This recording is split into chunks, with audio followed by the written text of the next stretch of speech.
Welcome to the Liberal Hive Mind, a channel solely focused on exposing the abundant hypocrisy of the left. I'm gonna ask the same question as last time. Is he wrong though? Was Joe Rogan wrong when he made this statement? And I go, I would vote for Trump before I'd vote for Biden, just because I think with Biden, like he's gone.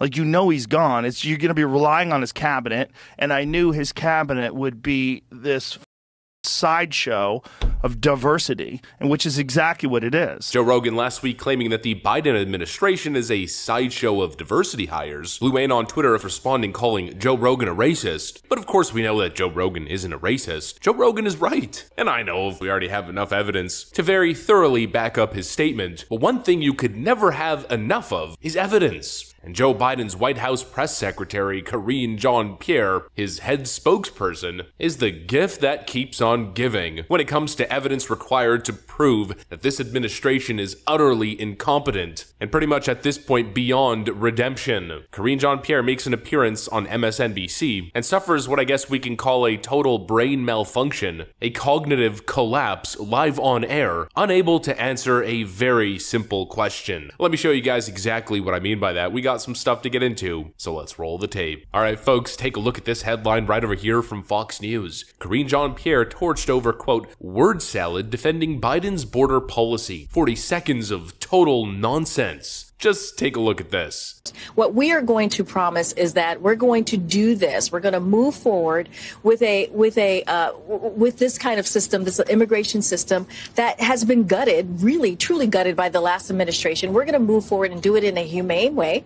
We're going to do it in a safe way, and we're going to do it in the way that moves us forward. And so what we have been seeing, what we've been dealing with, again, is trying to fix the damage that the last administration did. What we have done is we've opened the path to make sure that people have a way to get, to come through and do it in a legal pathway. You know, Joe Biden and the people that surround him have this unique ability, I guess you could call it a skill, to speak from anywhere from 30 seconds to maybe even an hour and literally not say anything. Kamala Harris is of course the best at this. Mostly online they're described as word salads. And following this incoherent word salad, well, the internet rightfully had a field day. Doug Powers responds, we're gonna do it in the way that moves us forward. Emptier words have never been spoken by anybody not named Kamala Harris. Senator Bill Haggerty responds, we've opened the path to make sure that people have a way to come through. The Biden administration says the quiet part out loud. They are making illegal immigrations legal by not enforcing the laws on our books. Chad Gilmartin writes, not even the White House press secretary can provide a clear defense of Biden's indefensible open borders agenda. Karine Jean-Pierre has to be one of the most incompetent people to ever fill that role, if not the most incompetent press secretary in American history. Now, of course, to be a little bit fair, her job is quite difficult. Being the White House press secretary in any environment, in any situation, is quite difficult. Being Joe Biden's White House press secretary, I mean, that's a whole thing entirely. In order to defend and justify this administration's actions, you gotta be really quick on your feet, really clever and quick-witted. As stated in the last tweet, you gotta be ready to defend the indefensible. In other words, you need to be a great lawyer. And that right there highlights, I think, one of the main issues with this whole diversity hiring nonsense. Hiring individuals based on their identity rather than their actual merit. You know, Karine Jean-Pierre being a historic figure, the first LGBT woman of color to fill the position, just isn't really cutting it when it comes to performing in your position. I mean, reading over the transcript of her response there, everything was Donald Trump's fault and we're gonna keep going forward in a humane way of going forward. It's really the embodiment of this administration blaming Donald Trump for everything that goes wrong and a total inability to speak frickin' English. Oh, how standards in the West have fallen. But really, that's what's doubly frustrating here, is that it's not just incompetence, it's not just an inability to convey thoughts, ideas, and opinions through speech. It's that plus disingenuous nonsense propaganda. All the problems are Donald Trump's fault. It's all the previous administration that created all the chaos at the border. I find that a little bit funny because I seem to remember throughout the 4 years of Donald Trump's presidency, most of the photographic and video evidence suggesting chaos at the border and inhumane treatment of illegal migrants didn't come from Donald Trump's term, but rather came from the Obama presidency, which Joe Biden was the #2 figure in for the 8 years that administration was in charge. All the chaos is Donald Trump's fault. The immigration system is broken broken because of Donald Trump. What a ridiculous claim. First of all, the actual scale of the border issue during the 4 years of Donald Trump's presidency was less than half the magnitude that it currently is under sleepy, creepy Joe Biden's open border policies. I mean, that's just the first basic fact. And secondly, when it comes to immigration reform, or really any legislation targeting immigration at all, basically nothing changed. Nothing actually happened under the Trump administration that could have caused a crisis at the border. Whether it was a Republican Congress or a Democrat Congress, the 4 years of Donald Trump's first term in office, his immigration agenda was totally stonewalled. In fact, Donald Trump had to use some Pentagon funding loophole to redirect funds towards building a border wall. The few things that he was actually able to accomplish when it came to border control were mainly two things: his Remain in Mexico policy, which is basically just a unanimously accepted fact at this point, that it was highly effective in curbing illegal migration, and of course his border wall, which you might be able to argue the same thing, although it's kind of hard to tell because the border wall was actually never completed. But those are the main two policies, or immigration policies, from the Trump administration that were real significant change. Both of them brought illegal immigration down. In other words, not adding on to the crisis, not creating the crisis that we currently see at the border, doing exactly the opposite. And the funny part is, during his first week in office, it actually might have been his first day in office, those are the two policies that Joe Biden slashed through executive order, which then very, I guess, coincidentally, led to the massive scale humanitarian crisis that we currently see. Oh, and one more policy, I guess, could be Title 42, which the Biden administration is currently trying to end as well. But these are facts, and the idea that this administration, which is directly to blame for the current crisis at the border, the idea that they would be pointing the finger at Donald Trump, shows you how dishonest and despicable these people are. They did the exact same thing with the Ohio toxic spill train derailment crisis from 3 weeks ago, disingenuously blaming Donald Trump rather than taking responsibility and actually doing something about it. I don't know how anyone can justify that. You know, it's crazy how powerful political bias and team politics is, because that kind of behavior would never fly anywhere outside of the realm of politics. When it's my team versus your team, this kind of ridiculous blame game, blaming the previous guy, is somehow a legitimate strategy. But in the real world, could you imagine someone's in a leadership position and they took over the last person's job like 3 years ago, they're running whatever entity they're leading directly into the ground, and when confronted they say, well, oh, it's the previous guy from 3 years ago, it's his fault. When they're the ones who have been in leadership, they're the ones who are changing the policies, they're the ones who could actually do something about it, yet they don't, and they continue blaming the last guy who was actually trying to do something about it. Utterly, endlessly infuriating. Like I said, disingenuous, garbage propaganda, and on top of that, total incoherent word salad nonsense. You know, it'd be one thing if it was a slick cat playing the game of politics. At least the person is semi-competent and can speak. In this case, it's disingenuous politics, nonsense propaganda coming out of the facehole of a total incoherent mess. All of them, the entire administration. That's what I got for you guys. Hopefully you enjoyed it. If you did, make sure to leave a like and possibly subscribe to the channel. Thanks for watching, friends. I'll see you on the next one.